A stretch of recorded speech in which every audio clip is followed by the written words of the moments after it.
Those of you who have just arrived is Ngaire Woods. I'm Dean of the Blavatnik School. I'm thrilled to present to you now this discussion on, which is, in Oxford, we give students an essay title, which says something like, why hasn't better technology led to better government? And of course, one possible answer for those of you wanting a first-class honours degree is to say, well, maybe it has. So the question is open to our panelists. And I'll introduce each of them as I call on them to make remarks. But let's start with Dr. Devarajan, who is the acting chief economist at the World Bank and has been thinking about this question in respect to governments across the world. Shanta is going to start with some preliminary remarks. We'll then get two responses from our terrific panelists here on my left, and then we'll come to you for some questions and responses before we end. And we'll do all of that in about 28 minutes. So there we go. Shanta. All right, let's get started quickly. Thanks very much, and thanks for inviting me.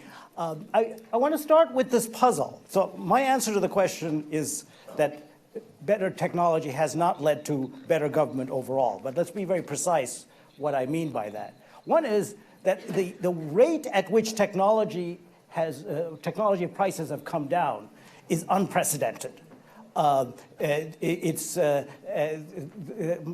friend Land Pritchett, who I think hangs out here too, puts it as the prices have come down by 8 to 10 orders of magnitude. And to give you an idea, he compares that. He says that's the difference between his income and the United States GDP. Right? That is unprecedented, right? We've never seen these kinds of technology declines. And I was just looking at some previous technological advances like the automobile and refrigerators, and nothing comes close. And yet, despite this, and this has been going on for 20-odd years, what we observe is that most measures of government effectiveness, overall government effectiveness, have been flat. In low-income countries, middle-income countries, in developing countries, we haven't seen progress at the national level.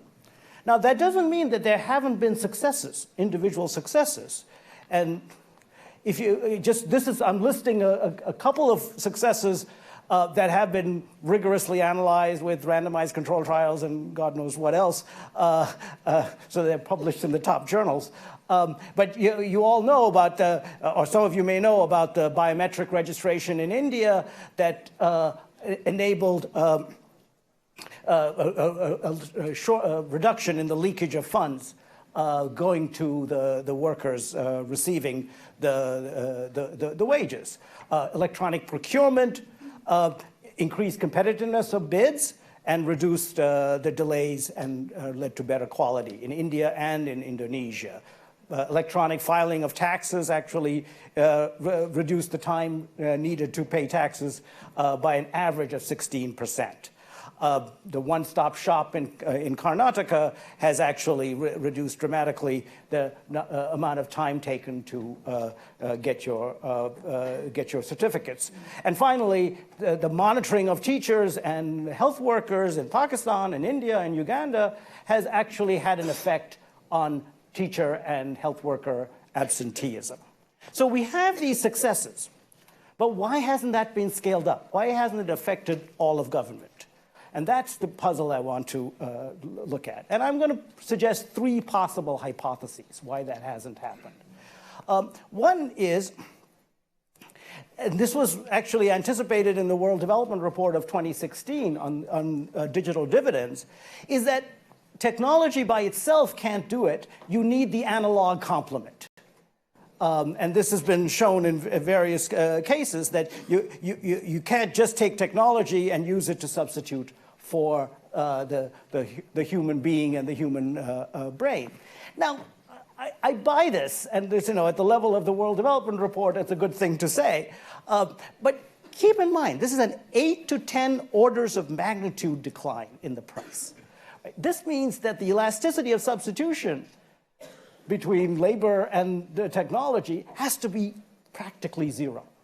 If you don't observe, when you have that kind of a price decline, and there's a little bit of substitutability, you would have seen a huge shift in favor of technology, and we're not seeing that. So there is some reason to believe that this is necessary, but I'm not sure that's completely credible. The second, and this came up actually this morning as well, is that public bureaucracies may have either incentives not to adopt technology or not have the capacity to adopt technologies. You can think, many public sector organizations, if technology is going to make them more efficient, they might get a smaller budget the next year if you show that you're more efficient. Then greater transparency and record keeping actually makes it harder to earn the rents. The corruption, I think somebody mentioned construction permits this morning in that context. Then we've done some analysis to look at how public officials in a low-income country like Ethiopia, how they actually obtain their knowledge, the knowledge they need to make decisions. And what you find is that 90% of the public officials get their information either from field visits, where they're physically seeing something, or personal interactions. That the idea of producing a management information system that public officials can then use to obtain information is maybe going to affect about 10%. Then the other thing is, and again, in Ethiopia is a good example, they may not have access to computers. So I want to show you this. This is a map of the percentage of staff, public sector staff with access to computers, to a computer in Ethiopia. And as you can see, the dark red is close to 100%, and that's concentrated around Addis, and very little elsewhere. And there's some places of zero, right? So you can come up with the best technology, but if people don't have a computer and don't know how to use a computer, maybe you don't get it. But this also begs the question: why haven't they acquired this? And there's some reason to believe that the current wave of technology, the adoption rate is going to be much higher, much faster than than previous technologies. So you would think that you would be seeing this. And we've looked at it. I mean, you basically see that countries' adoption of technology, it rises with their per capita income, but there are some outliers like Kenya and India. But take a country like India. So India is an outlier. It adopts more technology than its per capita income would predict. But government effectiveness in India has hardly changed. Right? Rwanda, it has changed, but then lots of other things are going on in Rwanda that might affect government effectiveness. So I want to suggest a third hypothesis that we're just beginning to think about, but I just want to put it out here to see how people react. And that is that there's something intrinsic about this technology that makes it difficult to get better government effectiveness out of it. And that is that the technology that we're seeing has an intrinsic or inexorable effort to create monopolies. This is what we observe in the private sector, that technology leads to large companies like Amazon or Facebook or Uber that dominate the market. The point is, the role of government is to break up monopolies. So there's a very difficult situation where you're expecting government to adopt a technology that will lead to monopolies when the job of government is actually to stop that monopoly from happening. And there might be something intrinsic to the internet with this, because the internet can basically identify a place, not a person, on the computer. You get an IP address. So somebody else has to figure out who that person is who's using the computer. Now, and they have ways of doing that, as we all know, right? But that information about who that person is incredibly valuable, and there's a tendency to centralize that information. And it's very cheap to centralize that information. But that gives that centralized owner of that information tremendous monopoly power. And yet, as we know, in many cases, the problem of government, or the problem of government effectiveness, is to break down monopolies, including ones where the government itself is involved. And just give you one quick example. the road sector in Africa. I mean, everyone worries about the high cost of roads in Africa. And if you've driven on some of those roads, you sort of begin to understand what it's like, right? But it turns out that the pure vehicle operating costs on most of the large corridors in Africa are no higher than in France. But the prices are the highest in the world. Now, the difference between the price of transport and the cost of transport is the profit margin that accrues to the trucking companies. And those profit margins are of the order of 100%. Now, how do they get away with it? Well, there are regulations in the books in almost all of these countries that prohibit entry into the trucking industry. So you've got a very powerful trucking industry that was started decades ago, the regulation that was introduced decades ago, because back then they thought that trucking was a natural monopoly and you needed one trucking company to exploit the economies of scale. That's no longer true. But you've got a very powerful trucking company that's going to resist any attempt to change the regulation. And in many countries, the president's brother-in-law is the one who owns the trucking company, and it's very difficult to change it. And just to tell you, I mean, one country, Rwanda, did change, and it fell by 75%, the prices. Okay? So now if you go back to the examples, and this is what convinced me that we may be onto something, I don't know what you think, is that those examples of successes, every one of them, almost every one of them, are actually examples where technology was able to break up a monopoly. The payment to the NREGA workers, NREGS workers, was to break up the monopsony power of the landowners, because otherwise the landowners could pay very low wages otherwise. Similarly, the computerized procurement broke up the local bidding monopolies. And finally, the Karnataka certificates actually meant that you could go to different centers and you had competition among the centers then to provide services. And then let me end by just pointing out that there is a problem with the absentee work, showing how mobile phones can help reduce teacher absenteeism by better monitoring. Because while we observed these changes, they didn't last very long. The absentee rate in India, it's a little hard to see, I'm afraid, actually over a 7-year period fell by only 2 percentage points, right? Whereas lots of other things improved. And this, I want to end with this, is that I think we have to think in terms of, we have to think of, this is going to be a very dangerous thing, this technology, especially because if data becomes the natural monopoly, right, and the government has access to data, then it's going to be even more difficult to break up monopolies around the world. And you see that with the teacher absenteeism, because this was collecting data about whether the teacher was in the school or not, and transferring that data back to the centralized government.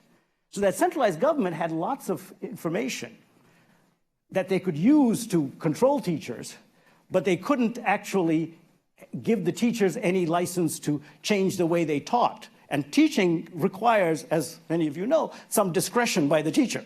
You can't just give them a standard curriculum and say deliver it.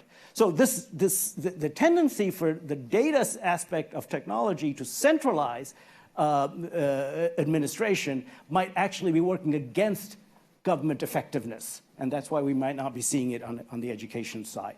So let me just end with one comment. So obviously, we need to work out a way to use this technology in such a way that we preserve some of that decentralized aspects of government effectiveness while using the information at the central level. And I want to end by saying, none other than Tim Berners-Lee, the inventor of the internet, is now developing something exactly along these lines. And he is trying to produce what he calls a POD, personal online database.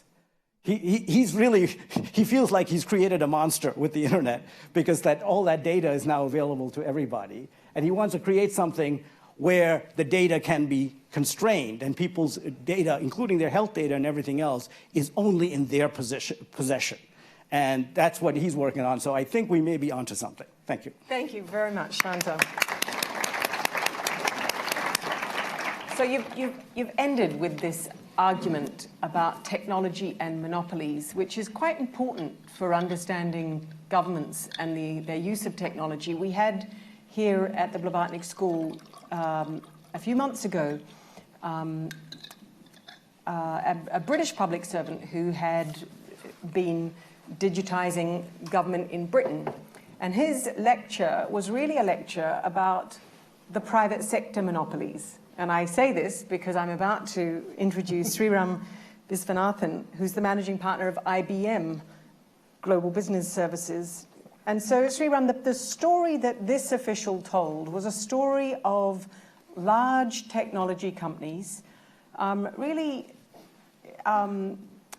stepping into governments that didn't really know what they were doing and providing services that were far too expensive, over-specced, not very usable, and not actually delivering on the most important things they needed to deliver on, which gives us another explanation or an application of your explanation as to why technology is not leading to better government, because many of those government officials then said, you know, we've spent 40 million on this, it's still not doing what we need it to do. So if you were shifting hat, you weren't here as IBM, but you were here on the government advisory side, how would you tell them to be tougher with IBM? Nice, easy questions. But I'd like to start with something else. I'd like to start by saying... Funnily enough. Avoid the question. I'd like to start by saying technology does lead to better government. Maybe I can get that first degree. And Shanta, to your point on can data create and these technologies create monopolies, absolutely yes. But that's where good tech and bad tech are emerging into... You know, there is a division emerging, and it's a field. At IBM, our chairman has very clearly stated a few months ago, we've issued a data policy that both data and insights that you garner from the data belongs to the custodian, to the government, or to the industry. And I think that's an important differentiator, and I think it's very important on how technology gets adopted. But coming back to your question then, so if I was on the advisory side and I said, what should governments do to get better value out of technology? It's easy. I think technology is a given. I think all of these technologies are maturing rapidly. You showed the price curve. It's easier to adopt these technologies. But for me, there are 5 things that I was thinking about this on the way here. There are 5 things that could enable governments to get better value. The first is governments tend to have program thinking, large programs, large transformational aspirations, leaders who think that technology can change everything. And it takes 3 or 4 years to write up the spec of what you would like, and then go through the procurement process, and then after 5 or 6 years, you've appointed somebody, perhaps IBM. And you know, by the time we get to the end of that journey, most of the people who initially envisioned that journey have departed. And we've lost the cause. We've lost the reason why we embarked on it, right? So I think we need to get away, governments need to get away from this program thinking, unless it's very unique, to more agile sprints that commercial industries have adopted. I would argue that's my first point. The second point governments, I would encourage governments to think about is we have to get over this fear of failure. Governments tend to be very afraid of the implications of experimenting with technology and failing with those experiments. But that's how you learn. How do you change the rules? By trying and learning. That's what the commercial industries are doing. The third thing I've seen a lot of governments do is operate within existing policy frameworks and process frameworks that really restrict the benefits. Think about identity. Think about your passport. In this day and age, do you really need a passport? Why? Can that be automated? Can that be on your mobile device? So the power of technology exists, but the existing policy process frameworks restrict how we adopt and use that technology. And for me, that is something that's compelling. And the fourth thing is about talent. I'm sure that lots of people will talk about scarcity of talent over the next couple of days. So in the interest of time, I won't dwell on it. And for me, the last thing is around courage and conviction to lead change. In the commercial industries, we have KPIs, business incentives, profit often, that drives change. What is the driver of change in governments? What is that motivate? And quite often, it's individuals who want to drive that change, right? But from my perspective, this era of cognitive government is upon us. It's coming. Whether we like it or not, it's coming. And you're going to have governments where it's man and machine. It's the government policymaker, the civil servant, and augmented intelligence working side by side, learning on a continuous basis, leveraging insights to make better policy decisions, to serve citizens better. Now, what is going to get us there, in our opinion, is conviction of leadership, the ability to constantly question everything, and the ability to change. And those things from the commercial industries will come into government over the next decade. It's my opinion. Mm-hmm. Can I just follow up on the one part of the question I put to you? So one of the conclusions of the former digital person from the British government was that the government should not use large tech companies. Now, you're working in a large company. Mm-hmm. Do you want to have a go at redressing that advice? No, or do you I don't. think he's actually right? I think there's a mix, there's a happy medium. I don't think large tech companies can solve every single problem. I think innovation happens with diversity of thought, with an ecosystem of partners that one works with. Large tech companies are investing billions into the era of augmented intelligence, into cloud computing, and you want to leverage the strength of those capabilities. But you also want to work with niche, innovative partners, and we happily work with multiple partners. So it's down to, I don't want to push back, but I would argue that he needs to be very clear about what it is that they're trying to achieve, and then get into a partnership debate about who can best deliver those capabilities, rather than looking at a vendor-supplier relationship. Thank you so much. I'd like to turn to Beth Blauer, head of the Centre for Government Excellence at Johns Hopkins. But before doing that, Beth worked at state government level in the United States, transforming the way they use data in government. And Beth, you've been in 126 cities, helping city governments do this the same. So you're in a position to say, look, actually, a lot of people have talked this morning about governments and public officials not being willing to adopt technology and not using it. But you're part of a movement that has government officials using it. So could you react to what you've heard so far? Definitely. So, I think that the fact of the matter is that there are plenty of mayors and governors and people in leadership positions that hear things about AI and machine learning and data science, and they are clamoring.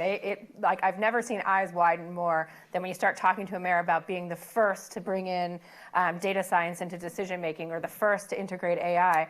And there's so much fundamental work that has to happen in government for these new technologies or emerging technologies to be adopted that were completely overlooked in the era of big, large enterprise systems being deployed in government. That we are at a moment right now where if we repeat the mistakes that we made when we let the Oracles and the IBMs and the big enterprise systems come in, then we are going to then bake in all of the legacy problems that we have with these big, huge tech deployments that were really designed for business, that were sort of shoehorned into government, and now we're going to carry forward that legacy into the integration of these types of newer emerging technologies or thoughts about it. And so I don't think the problem is that we don't have leaders who don't want to do it. I think the problem is that we have a public sector that is very fatigued by what they would say is a mismatch between technology and the things that they're sort of required to deliver. And now they're going to have to then take the outputs of these systems and use algorithms to prompt decision making when they know that the very methodologies that data is collecting is deepening bias in their communities, creating divides that have caused political upheaval in their communities, and done really big detrimental things. And so I think it's not just about are we ready for it? But do we have the basic skills at a fundamental level to think about governance first, to inventory systems that already exist in government, so that it's not just about what can we get that's new, but are we really maximizing the technology that we already have deeply invested in? And the answer to that is, I guarantee you 100% of the time, no. And have we really established the norms so that we're regularly thinking about what are the standards that we think we should be thinking about when we procure technology, or when we think about intervention that brings technology into problem solving? And I think we rely on IT teams to do that in government largely, and that's a big mistake, because the real problems that are being solved by technology are emerging and are being scoped and are being fraught in the front lines, in the mid-management. The people who are actually designed to deliver service are the ones that are struggling both with the implementation and use of technology, but also the skill to inherently just explain what a problem is and why it's difficult to achieve something in your program that would elicit the right technological intervention is a skill that's basically absent, I think, in large programs in government. And so I think we have to think about how can we deflect the wide-eyed leadership while we start thinking about the less boring, the less exciting. You can't do AI. You can't have algorithmic intervention in problem solving if your data is bad, if you haven't created any kind of norms around thinking about how data is produced and manufactured, or what the standards are for how that data should be used for problem solving.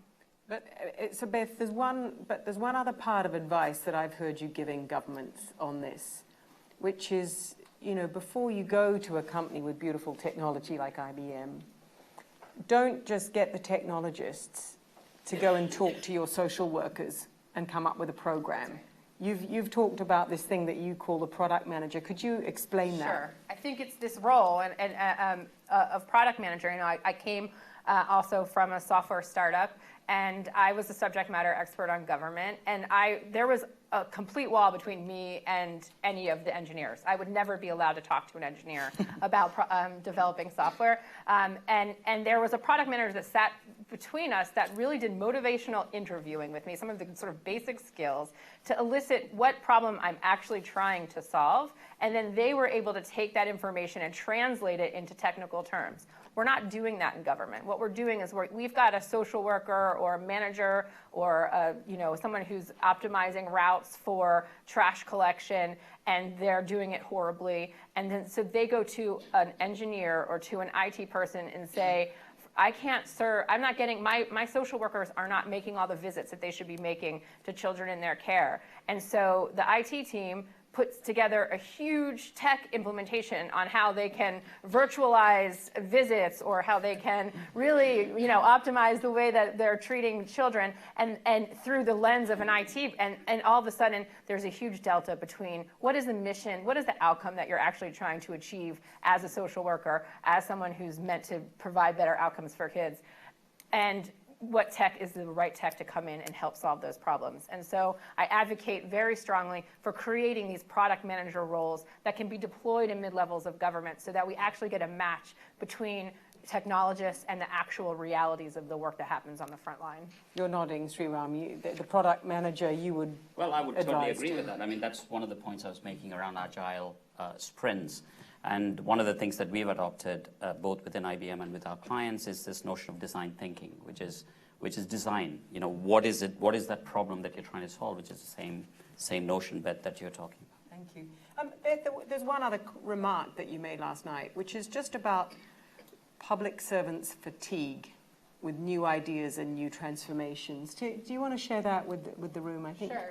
I'd like to bring that back to Shanta at the end. Yeah, and I think, one of the reasons why I think when you go in to do big tech deployments, or you go in to do any transformational work in government, there's always, I used to describe it as the permafrost. So you had all these wonderful ideas that were emerging out of the front lines of government, and you had leadership that had good ideas, and they never got to connect with each other because there was sort of this mid-level of government where good ideas went to die, basically.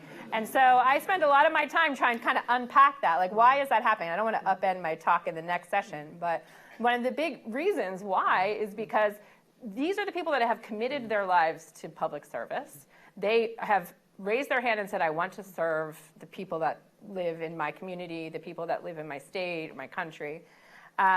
And they've been abused by these ideas over time because they come in cycles. They're caught up in either the political cycle or the innovation cycles, and they get pulled off of work that they are supposed to be delivering, and then they are asked to work, overtime, extra time, doing things that they don't necessarily have the skills to do, and they commit to doing it, and then they either realize some great savings, and that savings then gets ripped away from their department and put into some sort of general fund, or that idea leaves with that administration, and then the new administration comes in, and then it's the next new thing. And there is this fatigue at that level of new ideas. And so we get this sort of duck and cover mentality where we are not nourishing that or encouraging that sort of entrepreneurial spirit at those mid-levels of government, and it creates a fatigue that makes it very difficult for any of these types of deployments to really take hold. So let me come back, Shanta, for a final comment from you, because Sreeram and Beth have come up with a rather different answer to yours, and one which focuses on people and the need to invest in people, to invest in a culture in the public service which permits the agile sprints that Sreeram is talking about and permits the kind of performance and delivery that Beth is talking about. So how does that fit with your account? I mean, is the monopoly story, is that one that's aimed at fellow professional economists? I mean, or would you, how would that hit the ground if you were advising a government? I actually think they're complementary explanations of the same phenomenon. The question is, why isn't government investing in the agile? Why are they suffering from fatigue? It's because when they adopt technology, they have very little incentive to invest in those things because it's giving them a monopoly. So the monopoly is a way of actually avoiding, because there's no competition. It's a way of avoiding some of the problems. I mean, Sreeram is coming out of the private sector. He kept referring to, as we do in the commercial sector. Well, the difference is that's where you actually have to face competition. So you have to be agile, you have to be flexible, and you can't get into fatigue. But when governments are already much too monopolistic, and now the technology is actually helping them be even more monopolistic. So this is really two sides of the same coin. It could be two sides of the same coin, and I think we'll have to stop there. And sorry not to have brought you in. We've had this pretty short slot, starting late, but I think we do have a couple of different ideas on the table. One, that governments need more competition, and a rather different, I think, view, which is that they need more investment and more capacity, not just to attract brilliant people, but to give them autonomy and risk-free spaces. I think it was how you put it, to actually experiment and take things forward from the front line. So two sets of ideas, not necessarily exclusive. These ideas are now going to be picked up in a panel session right here. You've got time to stand up and stretch and introduce yourself properly to the people on either side of you while we quickly bring chairs out for the next panel, which is diving more deeply into this question of talent. How do you attract and manage people in the public service that really can give us optimism about the future of government? So have a stretch, we'll rearrange, and we'll start in exactly 5 minutes.